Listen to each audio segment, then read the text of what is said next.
Be me, Arya, 34. Human Resources Director at manufacturing company. Been revolutionizing workplace culture for 3 years now. Finally implementing the changes this backwards industry desperately needs. Today feels different though. Something big is happening. Sitting in my corner office, reviewing the quarterly anonymous employee satisfaction survey results. Always look forward to these, because they validate the progressive policies I've been championing. Open the PDF file expecting the usual mix of responses. Scroll down to the section about workplace concerns and threats. Nearly drop my coffee mug. The question reads, what do you consider the biggest threat to your job security and workplace safety? Expected answers about machinery, accidents, chemical exposure, maybe layoffs. Instead staring at a pie chart that makes no sense. 99% of male respondents selected Human Resources Department policies and enforcement. 1% selected physical workplace hazards. This has to be wrong.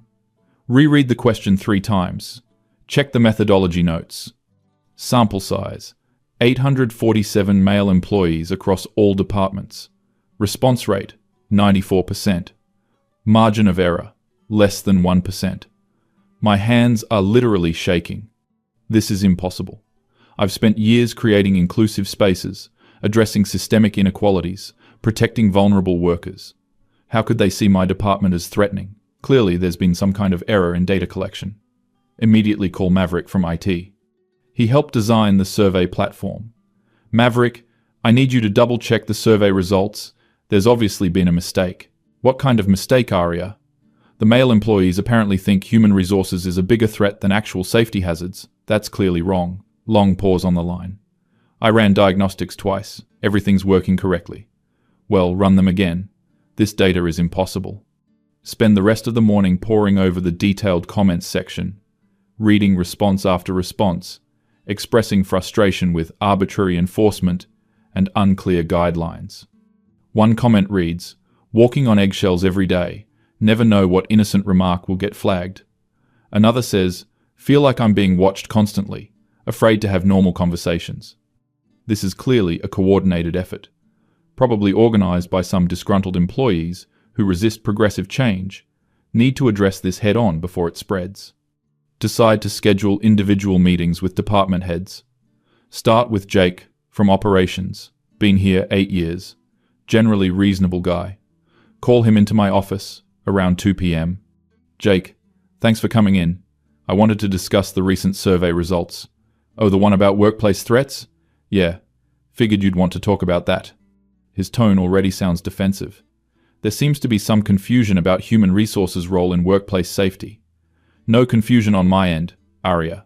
Your policies are absolutely the biggest threat to my job. Taken aback by his directness. That's a very serious accusation, Jake. Can you explain what you mean? Where do I even start? Last month you wrote up 3 of my guys for telling jokes during break time. Those weren't jokes. They were inappropriate comments that created a hostile environment. They were talking about a TV show. Kevin mentioned he thought the actress was attractive. Comments about women's appearances contribute to objectification culture. Jake's face is getting red. Arya, these are grown men having normal conversations. You're creating an environment where nobody can relax. I'm creating an environment where everyone feels safe and respected. Safe from what? Kevin's been here 12 years. Never had a single complaint until you decided his opinion about a TV actress was dangerous. This conversation is going nowhere. Jake clearly doesn't understand the broader context of workplace dynamics. Jake, I appreciate your perspective, but there are complex power structures at play that you might not fully grasp. He stands up abruptly. There's that condescending tone again. You want to know why we all voted human resources as the biggest threat? Because you talk to us like we're children or potential criminals. I speak to everyone with respect and professionalism. No, you speak to women like colleagues and men like suspects. That's completely unfair. Jake, that's not true. I apply policies consistently across all demographics. Really? Because last week Sarah from accounting made the exact same comment about that actor in the superhero movie, and somehow that wasn't objectification. Different situations require different responses. Context matters, Jake. Historical power dynamics between men and women create different implications for similar statements. He's shaking his head. Listen to yourself, Arya. You're saying the same words mean different things depending on who says them. That's not equality. He clearly doesn't understand intersectional analysis. This is exactly why these policies are necessary. Jake, I think this conversation demonstrates why continued education about workplace inclusivity is so important. Education? You mean those mandatory seminars where you lecture us about unconscious bias for 3 hours? Those sessions provide valuable insights into... They're humiliating. You had us do role-playing exercises where we had to practice not being offensive, like we're toddlers learning not to hit. Those exercises are evidence-based training methods. Professional development sometimes involves uncomfortable growth. Jake, uncomfortable? Try demoralizing. You want to know what my takeaway was from that session? Waiting for his response. That you fundamentally don't trust any of us. That you assume we're all one comment away from harassment. That's not the message those trainings are designed to convey. The goal is prevention and awareness, not assumption of guilt. Then why does every example in your presentations feature men as perpetrators and women as victims? Because those reflect real-world statistical patterns. I use realistic scenarios based on documented workplace incidents. Every single one? In 3 hours of training, you couldn't think of one example where a woman might cross a line? This is becoming unproductive. Jake is clearly too emotionally invested to engage rationally. Jake, I think we should continue this conversation when you've had time to process. Process what? The fact that you've created an environment where half your workforce lives in constant fear of saying the wrong thing? That's a significant exaggeration. Is it? Because Danny from maintenance told me he's started eating lunch in his truck because he's afraid to join conversations in the break room. If Danny feels that way, he should come speak with me directly. Anonymous surveys aren't the appropriate venue for addressing specific concerns. Anonymous? You want names? Fine. Let me get Maverick, Kevin, Robert, and Tyler up here right now.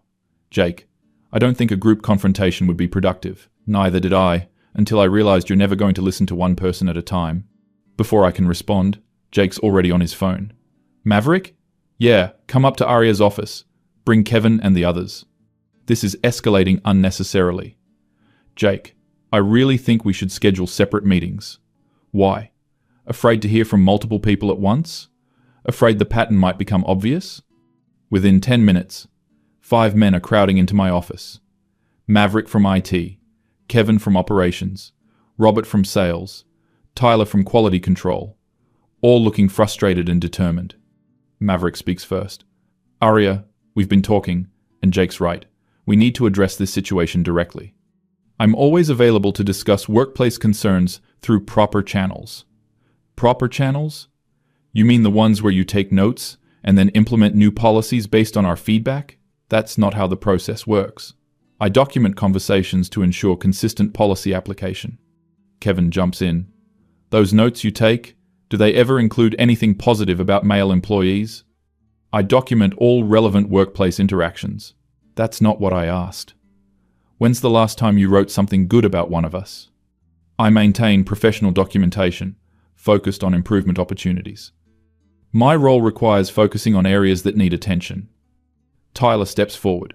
See, that's the problem right there. You only see us as problems that need attention. That's not accurate, Tyler. I work with all employees to maximize their potential. When? When do you work with us? Because every interaction I've had with you has been about something I did wrong. Professional development often involves corrective guidance. Growth requires acknowledging areas for improvement. Robert, who's been quiet, finally speaks. Arya, do you actually like men? That's an inappropriate question. My personal feelings are irrelevant to professional policy implementation. That's not a no.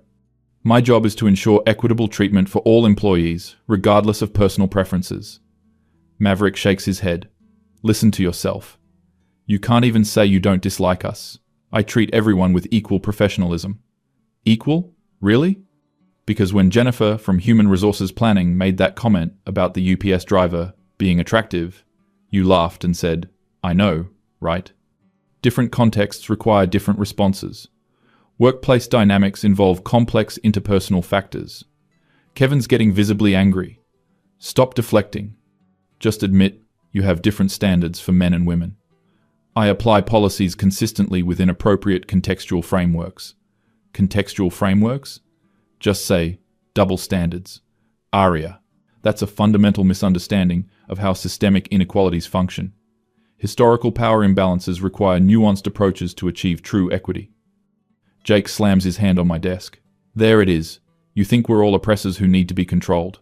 I never said that. You don't have to say it. It's obvious in every policy you've implemented. My policies are designed to protect all employees.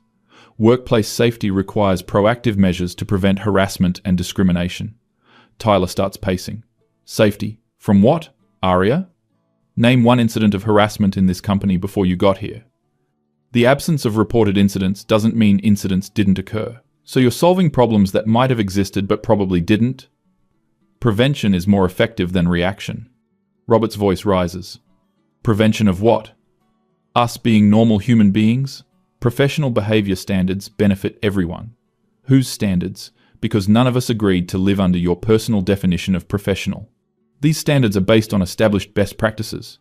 Industry research supports comprehensive workplace conduct policies. Maverick pulls out his phone. Want to know what industry research says? I looked it up after your last training session. I'm familiar with current literature. Really?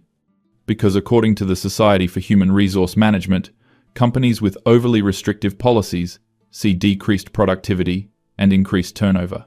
That study doesn't account for long-term cultural benefits. Immediate metrics don't reflect comprehensive cultural transformation. Kevin throws his hands up.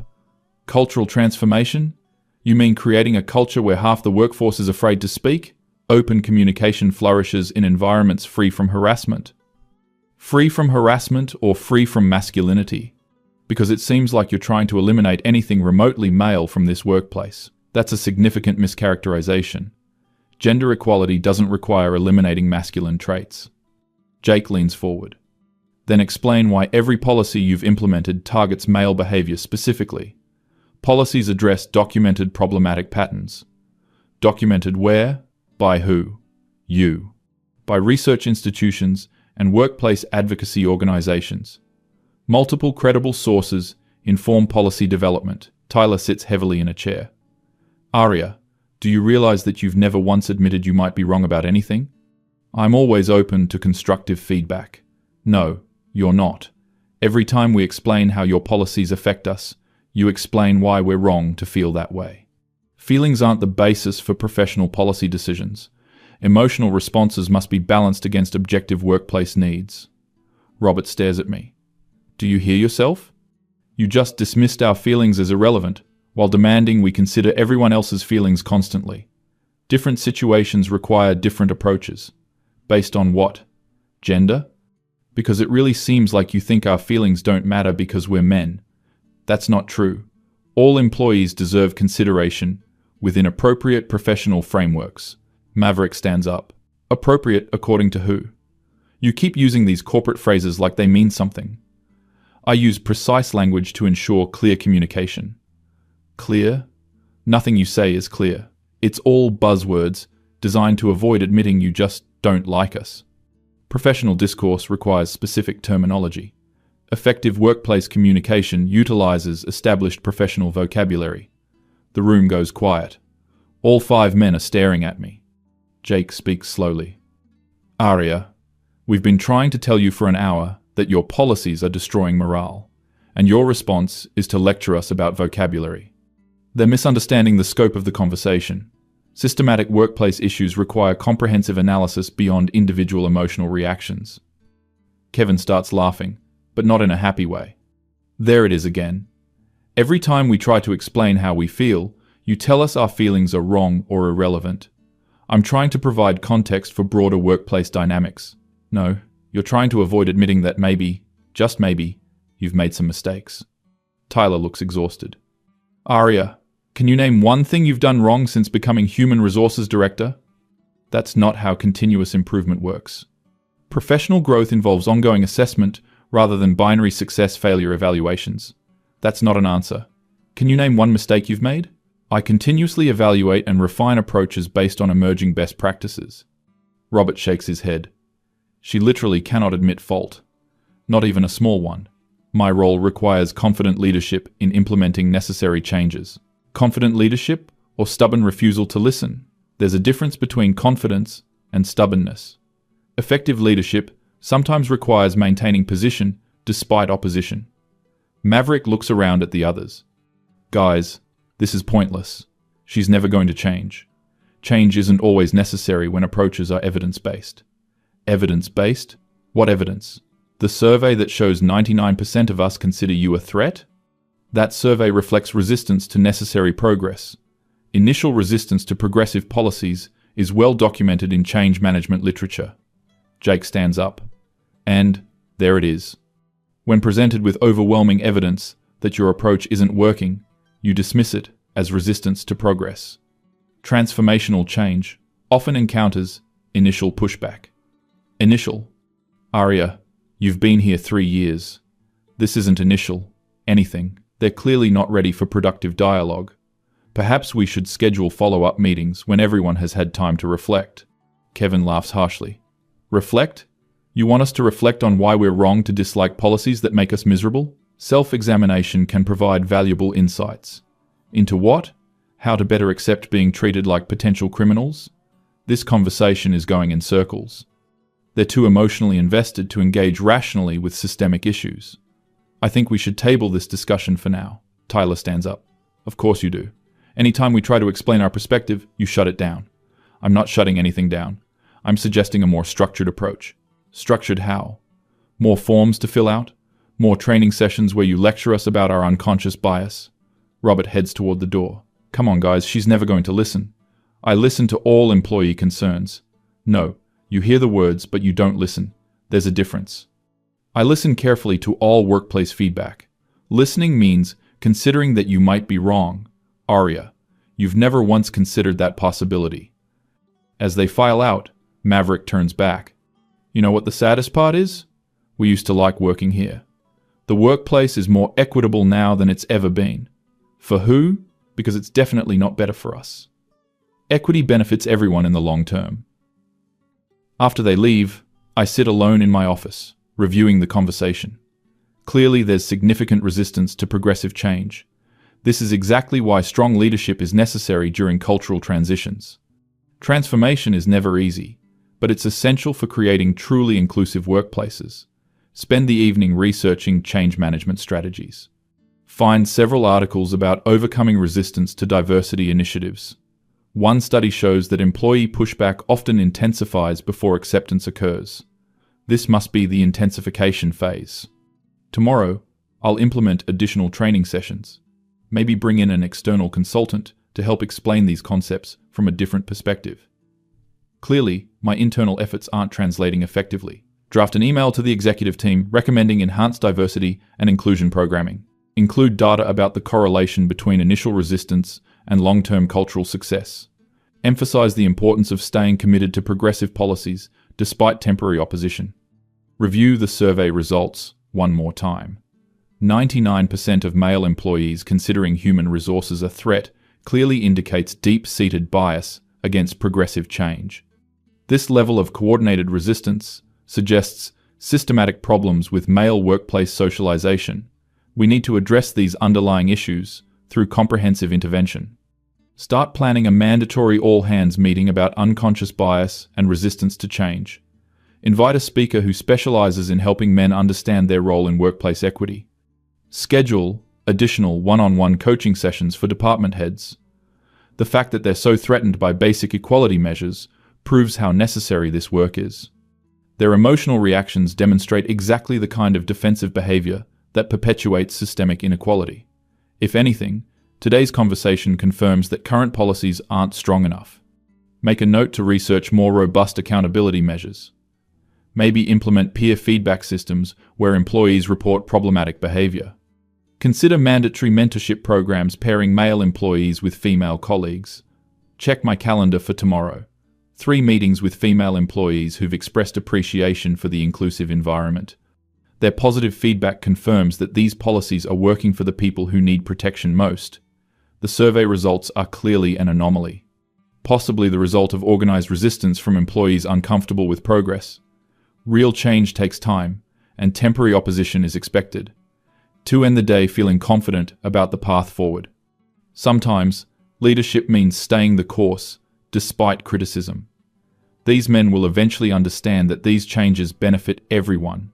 They just need more time and education to overcome their unconscious biases. Tomorrow will bring new opportunities to advance workplace equity.